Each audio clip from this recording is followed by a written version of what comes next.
let's talk about the Eagles, where Howie did trade for Jalen Phillips, Jair Alexander, Michael Carter, and other teams in this mix. I mean, you saw the Colts get aggressive, and you saw Philadelphia do the usual thing. Howie did his usual thing. We all here say that if we're a general manager and we see a 215 number, we're just not answering it. You know what I mean? Like that's the way we've been saying that he's the Obi-Wan Kenobi of this sport, making you believe that draft picks you can part with them.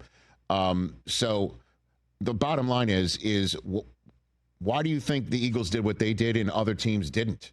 Is there a philosophy here that you can sort of cookie cutter here for us, Joe? Well, I don't understand why there was no competing team that wouldn't offer the same third-round pick, which is almost certainly going to be higher than the Eagles, to get this player, even on a half-a-season basis.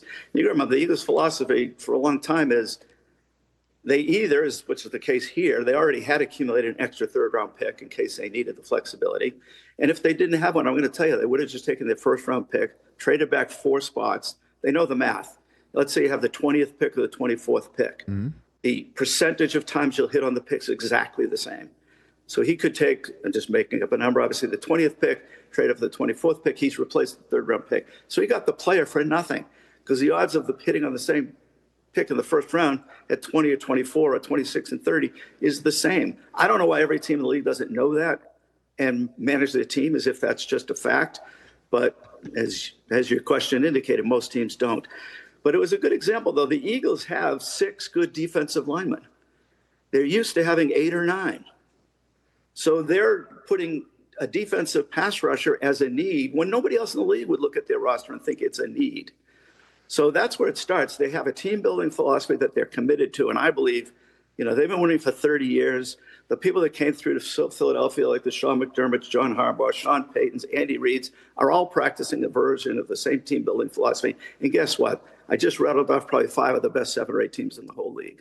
So that's why I say, to me, there is no debate any longer about what's the right team-building philosophy, where you are in the development and all that kind of stuff. So the Eagles did what they do. And in that particular specific example, now, the 2 corners they got is another example of what they historically done. Our philosophy was, if we get a clear-cut solution to a problem on something that's important, let's go get it. If we don't, and we literally used to use this phrase, let's throw a whole bunch of darts at it that at least one has a chance to come through. So he acquires 2 corners that aren't even really playing much for 2 teams that have won 3 games or less so far this season. But there is reason to think maybe. And, they acquired somebody earlier in the year, and they did some things in the offseason. So I know what he's doing. He's sitting there going, I'm looking at the rosters up there. I'm looking who's available for trade. I'm looking at what I'm willing or hoping to have to not give up, like first or second round picks.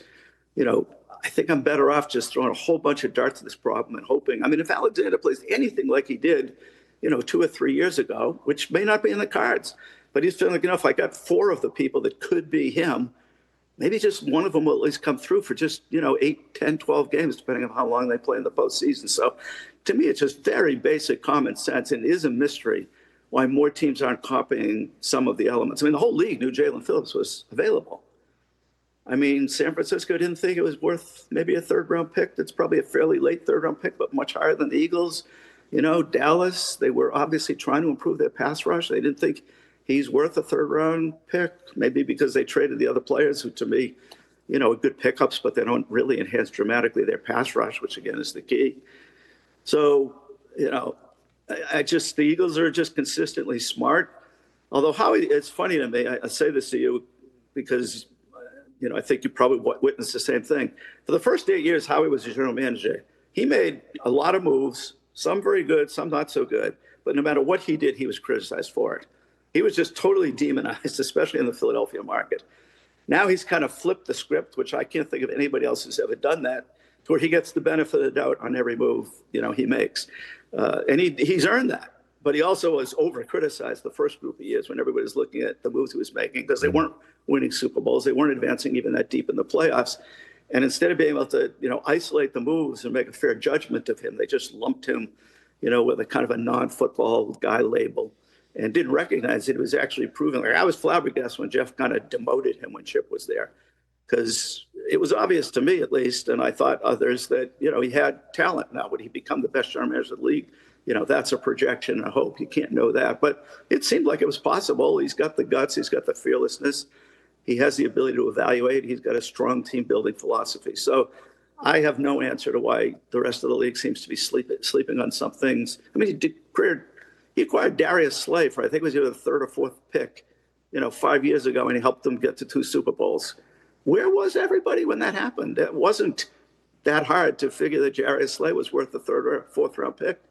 I mean, the general managers aren't on the phone until they read in the paper that so-and-so may be available.